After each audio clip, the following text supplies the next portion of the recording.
So today's question is, my boyfriend and I have been having an argument. How can you lose body fat while consuming as many carbs as you need per day and not allowing your body to use fat as an energy source?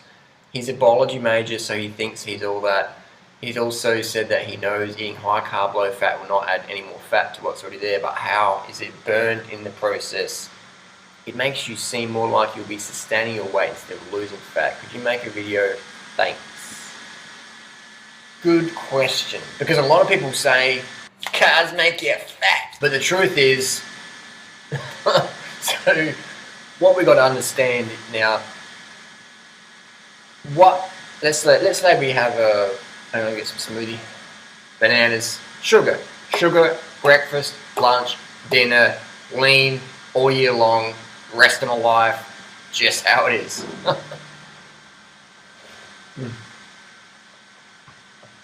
Sugary. Look up banana date sugar smoothie on YouTube. Banana date sugar smoothie. That's how I blend my smoothies. That's why they taste a bit different. So we got this theoretical person. Let's say we'll use a 300-pound person.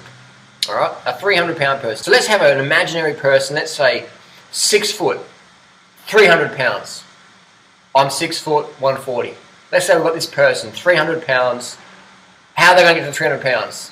They need to have animal products in their diet. Why? Because animal products promote the insulin growth factor, which creates the big, enormous humans, like the sumo wrestlers. A sumo wrestler eats rice, but a sumo wrestler who just lives on rice will soon become sucked right down and become a karate expert. If you're a vegan in the sumo camp, they kick you out because you cannot be sumo wrestler size unless you eat meat and dairy and all that stuff. You need to eat the meat. The meat inspires the blowout. So a 300-pound person must consume animal products. You can't be 300 pounds and vegan. Doesn't fucking happen. You can be vegetarian. Vegetarians eat chicken, fish, meat, eggs and dairy. Vegans eat no animal products. So we have the 300-pound person, we put them on a vegan diet. Let's say it's a junk food vegan diet. Their weight's going to drop down because they don't have the animal hormones anymore that create the extra gain. They don't have the endotoxins from the animal, all the bacteria and stuff that create inflammation. So that person's going to drop down, even on a vegan junk food diet, they're going to drop down from 300 down to 200. If they want to get super lean, super fit, super healthy, then they have to go one step further and go to whole foods, clean, lean, low fat, low protein, low salt vegan diet. If they want to get down and suck it right down, get trim and lean, then they're going to eat clean. That's how it is, without drugs, without fasting and fucking intermittent fasting, all that nonsense. Just eating healthy. You don't need to eat less when you're eating right. Just eat right. So, we have our 300-pound person. They're going to drop down to 140, 150 pounds, regardless of their fucking body type or bone structure or whatever. 6 foot person is going to drop down to 140, 150 pounds, guaranteed. Guaranteed. Now, they can be a fit 140, 150 pounds, or they can be a weak, frail 140, 150. So it depends on the person's lifestyle. You need to do sport if you want to be fit and strong and have energy. That's just how it is. So will this person need to starve themselves? No fucking way. Ever.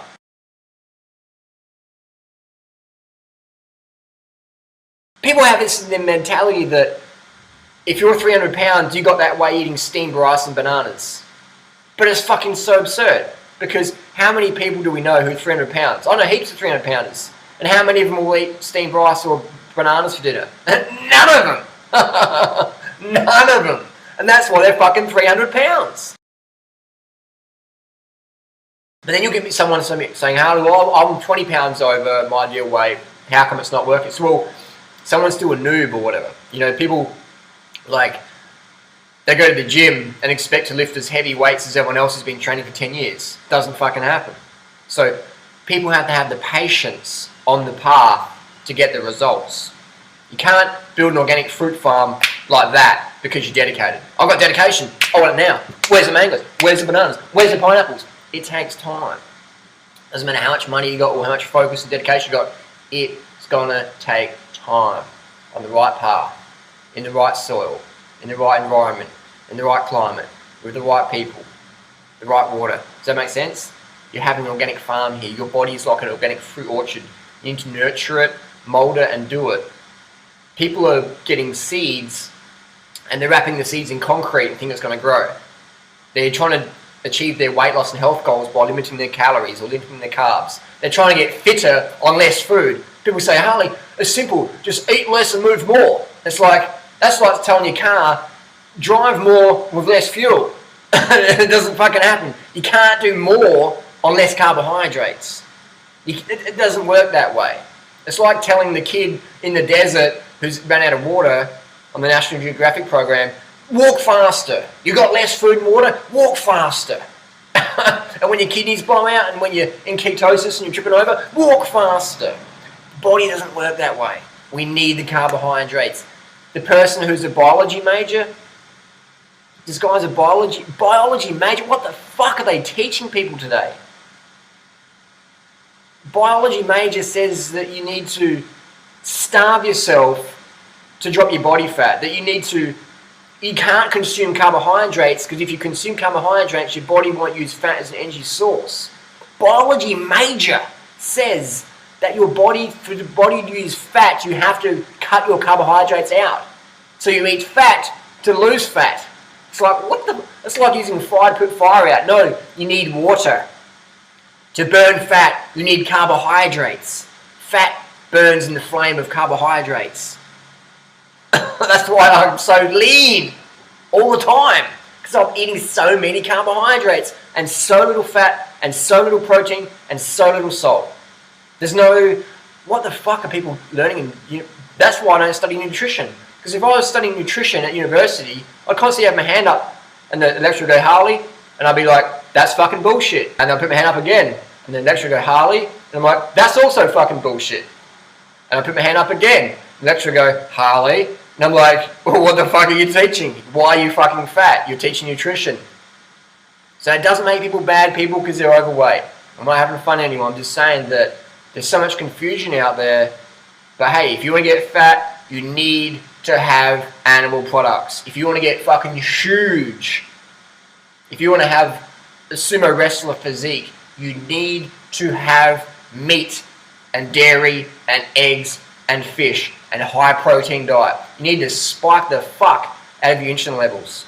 That's why bodybuilders inject insulin. Non-diabetic bodybuilders will inject insulin. Why? Because insulin is one of the most anabolic hormones, steroids around. So if you want to have big legs and a big thighs and a big ass and a big gut, get your insulin levels fucking jacked and keep them up there. High fat, high protein will do that. Animal protein is the best way. That just fucking jacks that IGF-1 insulin growth factor through the fucking roof. And that's big. That's why you can pick out people and I can tell them what they're eating or what sort of diets they eat. 100%. 100%. So does that make sense? So 300-pound person, they're going to get off the animal products, they're going to drop all the endotoxin inflammation, they're going to get on low salt, they're going to drop all that salt retention off, they're going to get on the vegan program, so the insulin level is going to drop down, they're going to drop down all the excess mass that's going to slough off their body.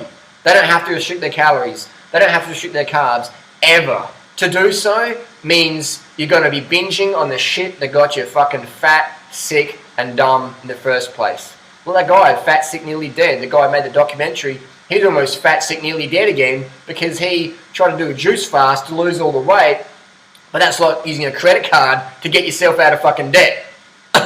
Totally insane. So bottom line, you never have to limit your carbs because the high carb, low fat, low protein, low sodium vegan lifestyle will naturally it'll reset all your hormones over time. It'll just rebalance everything and you'll be like a fucking, look like the HIV victim Durianrider. Get sucked down, look like the smack addict Freely. You'll get sucked in. Hey, watch out. You'll just get sucked right in, man. That's just how it is. Get sucked up. High carb, low fat, low protein, low sodium for the win. If you're sprinkling a lot of fucking salt on your food and you're sitting on your ass thinking you're going to get slim, you'll get slim, but you'll be puffy from all the salt retention.